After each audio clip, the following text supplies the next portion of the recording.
નમસ્તે વિદ્યાર્થી મિત્રો, આજે આપણે ધોરણ 6માં હિન્દી વિષયમાં જે ત્રીજો પાઠ છે સમજદાર નન્હી એના વિશે અભ્યાસ કરીશું. તો સમજદાર નન્હી કહાનીમાં શું છે કે આપણે બધા જાણીએ છીએ કે દરેકનો સ્વભાવ એક જેવો હોતો નથી અને આપણે જોઈએ છીએ કે સારા સ્વભાવવાળા લોકો હંમેશા કેવા કામ કરે છે, સારા જ કામો કરે છે અને ખરાબ સ્વભાવવાળા લોકો હંમેશા ખરાબ જ કામો કરતા હોય છે. કોઈ એમનું કદાચ સારું કરે તો પણ તે એમના જોડે ખરાબ જ કરતા હોય છે. પણ અહીંયા આપણે શું શીખવાનું છે કે કોઈ પણ પરિસ્થિતિમાં આપણે કોઈનું ખરાબ કરવાનું નથી, એવો વિચાર પણ આપણામાં આવવો જોઈએ નહીં. તો આ પાઠની અંદર એક નન્હી બતક છે અને બિચ્છુ છે. બંનેના સ્વભાવ કેવા છે? એકદમ વિરુદ્ધ છે.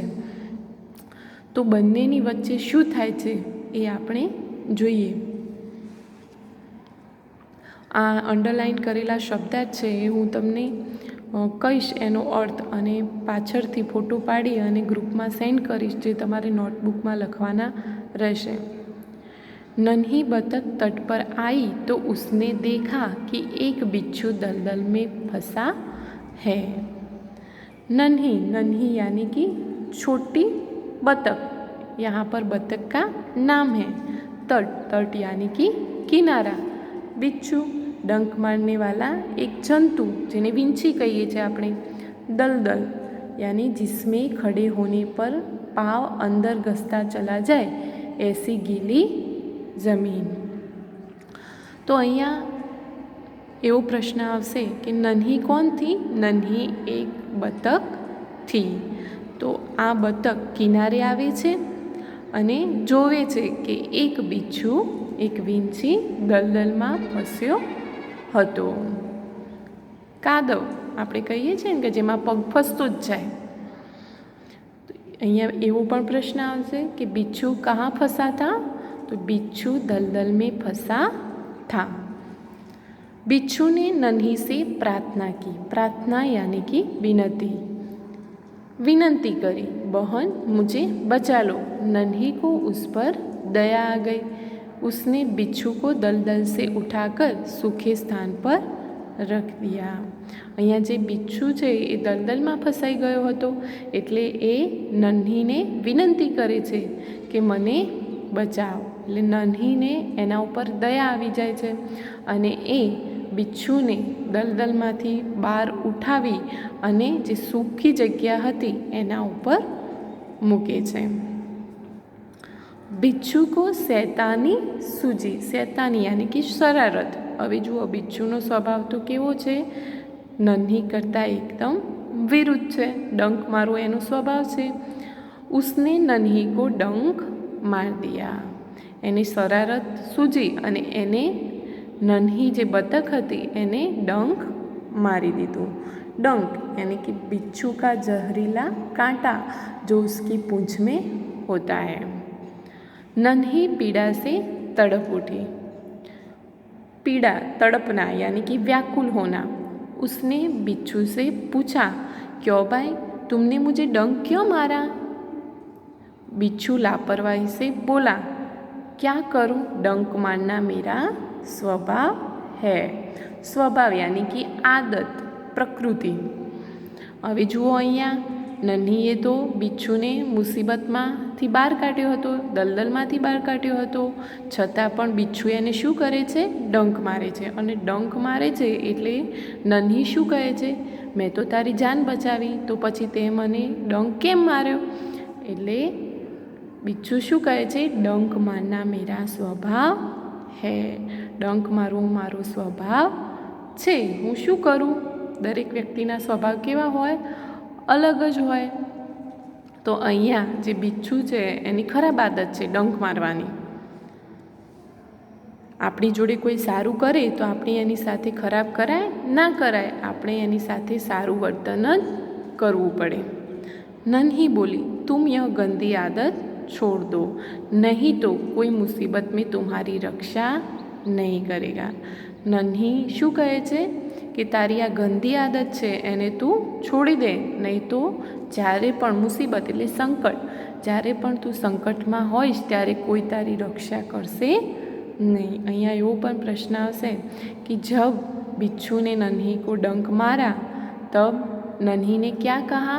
तो नन्ही ने कहा कि मैंने तो तुम्हारी मदद की, तुम्हारी जान बचाई, फिर भी तूने मुझे डंक क्यों मारा? अगर तुम अपनी यह गंदी आदत नहीं छोड़ोगे तो मुसीबत में कोई तुम्हारी रक्षा नहीं करेगा। बिच्छू उसकी बात अनसुनी कर आगे बढ़ गया। अनसुनी करना यानी कि ध्यान न देना आ मुहावरो छे। एनी वात पर कोई ध्यान आप्યું नहीं अने त्यांथी जतो रह्यो। नन्ही अपनी माँ के पास नदी में चली गई। माँ ने पूछा, नन्ही बेटी तुम कहाँ रह गई थी? हवे जुओ नन्ही ने मोडું થાય છે એટલે પછી એની મા એને પૂછે છે કે બેટા તારે આવવામાં આટલી વાર કેમ થઈ? नन्ही बोली, माँ एक बिच्छू दलदल में फंस गया था, उसे बचाने में देर हो गई। શું કહે છે નન્હી કે માં એક બિચ્છુ હતો એ દલદલમાં ફસાઈ ગયો હતો, તે હું એને બચાવવા માટે રહી હતી ત્યાં માટે મારે મોડું થઈ ગયું। माँ खुश होकर बोली, बेटी यह तुमने बहुत अच्छा काम किया है। હવે માં તો ખુશ થાય ને, નન્હીએ સારું કામ કર્યું હતું, કોઈ સંકટમાં હતું એની મદદ કરી હતી એટલે માને તો ખૂબ જ ગર્વ થાય છે અને શું કહે છે કે તે ખૂબ જ સારું કામ કર્યું।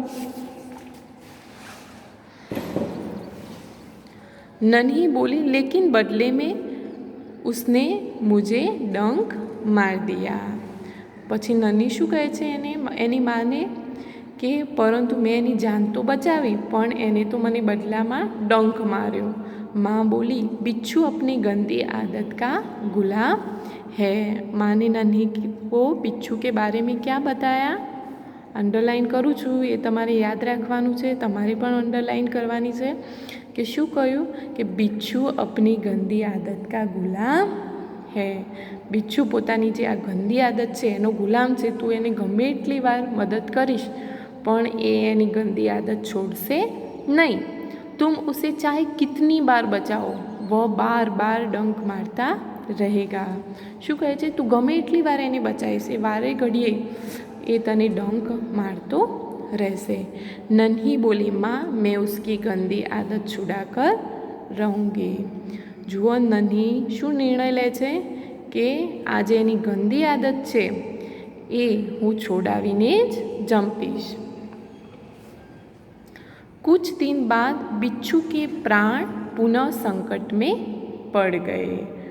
प्राण प्राण यानी कि जान, पुनः यानी कि फिर से, संकट यानी कि मुसीबत। थोड़ा दिवसों पछी शुं थाय छे?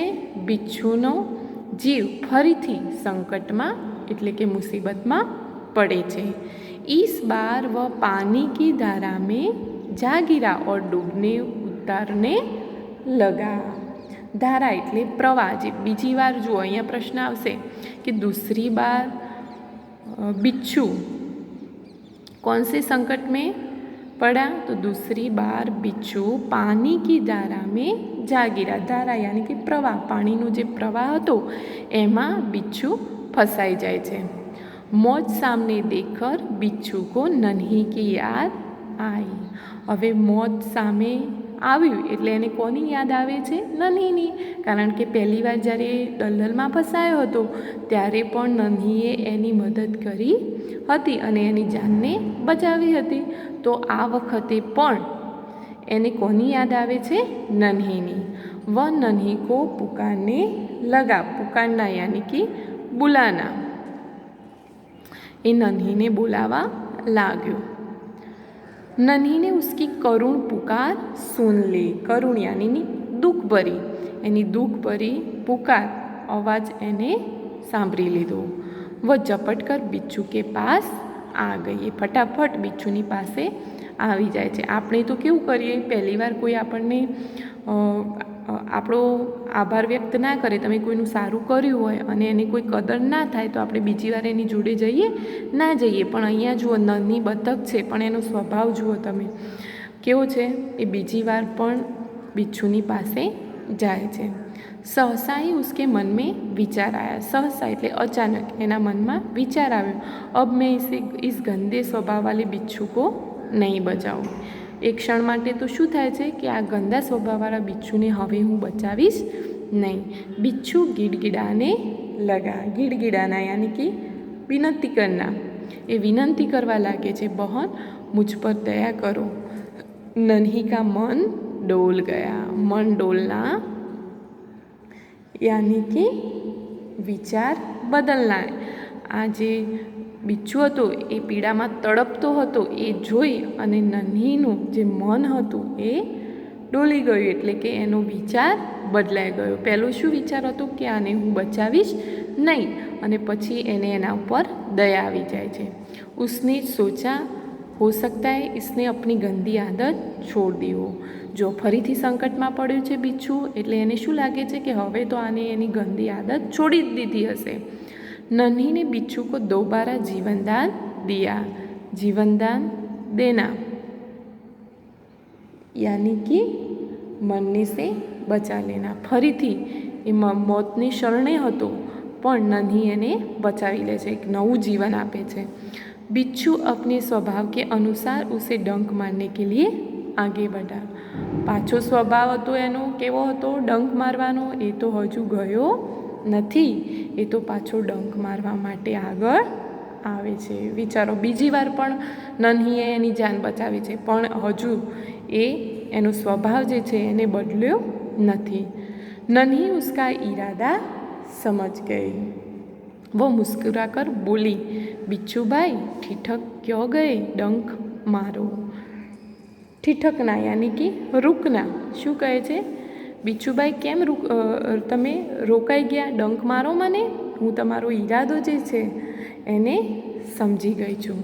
बिच्छू शर्म से पानी पानी हो गया।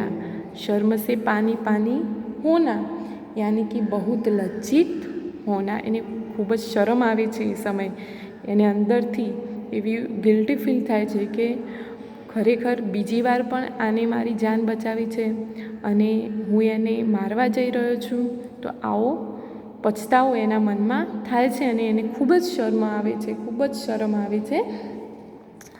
वह खिसियाकर बोला। खिसियाकर यानी कि लज्जित होना, शर्मिंदा होना, एने शर्म अनुभवाय छे अने पछी बोले छे, बहन एक बात बताओ, मैंने सदा तुम्हारे साथ विश्वासघात किया, फिर भी तुमने मेरे साथ भलाई ही की, ऐसा क्यों? शुं कहे छे, हमेशा मैं तारा साथे विश्वासघात कर्यो छे, तारा विश्वासने तोड्यो छे, तो पण ते हमेशा मारी साथे भलाई केम करी? भलाई एटले अच्छाई केम करी? नन्ही बोली, भलाई करना मेरा स्वभाव है। नन्ही ने क्या बताया? भलाई एटले अच्छाई, सारू करूँ ए मारो स्वभाव छे। मैं तुमसे बदला लेने के लिए अपनी अच्छी आदत क्यों छोड़ दूँ? मारा में तो सारी आदत छे कि बीजानी भलाई करवी, तो हूँ तारी साथे बदलो लेवा माटे मारी जे सारी आदत छे एने शुं काम छोड़ूँ? मेरा काम बचाना है। मारू तो काम शू है? बचावू। मैं मुसीबत में पड़े को बार बार बचाती रहूँगी। जे मुसीबत संकट में पड़ेला होय एमने हूँ बार बार बचाती रहीश। तुम्हारा काम डंक मारना है। तारू काम डंक मारवानुं छे। जे खराब छे, जे गंदू काम छे, तुम मारते रहो, तुम मारे कर। देखती हो कौन जीतता है। तारा लीधे हूँ मारी सारी आदत ने छोड़वानी नथी अने हूँ जोऊं छूं कि कोण जीते छे। बिच्छू पछतावे से भर गया। बोला, नन्ही बहन आज तू जीत गई। बिच्छूने शुं थाय छे? पछतावो थाय छे अने शुं कहे छे? नन्ही बहन आजे तमे जीती गया। मैं वचन देता हूँ कि अब मैं किसी निर्दोष जीव को डंक नहीं मारूंगा। बिच्छू ने नन्ही को क्या वचन दिया? तमारे याद राखवानुं छे कि हूँ कोई निर्दोष जीवने डंक मारीश नहीं। नन्ही खुश होकर नदी में चल दी। हवे नन्ही खूब ज खुश थई जाय छे कि बिच्छूने पोतानी गंदी आदत ने छोड़ी दीधी। माँ ने आज फिर पूछा, बेटी कहाँ देर कर दी? नन्ही ने पूरी घटना બતા દી। ફરીથી માં એને પૂછે છે કે કેમ મોડું થઈ ગયું, એટલે પાછી નન્હી જે ઘટના બની હતી એને વિસ્તારથી કહે છે।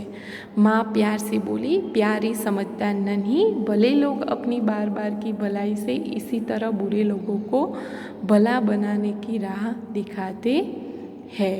नन्ही प्रसन्न होकर थिरकने लगी। थिरकने लगना यानी कि नाचने लगना।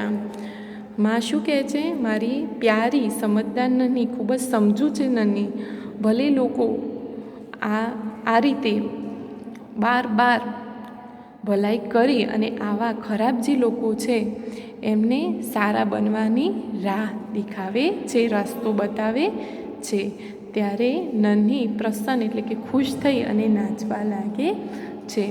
तो आपणे जोयुं के जो आवुं पक्षी थई अने आपणने आटલું સરસ એમાંથી શીખ મળતી હોય કે એનો સારો સ્વભાવ હોય તો આપણે તો કેટલા સમજુ છે, આપણે તો એક માણસ છીએ અને આપણામાં તો ભગવાને કેવી બુદ્ધિ આપી છે, તો આપણે પણ હંમેશા બધાની સાથે ભલું કરવું જોઈએ, એટલે કે ભલાઈ કરવી જોઈએ। ભલે કોઈ આપણી સાથે ખરાબ વર્તન કરે પણ આપણી અંદર જે સારું છે, જે ભલાઈ છે એ છોડવી જોઈએ નહીં અને હંમેશા બધાની સાથે સારો વ્યવહાર, સારું વર્તન કરવું જોઈએ।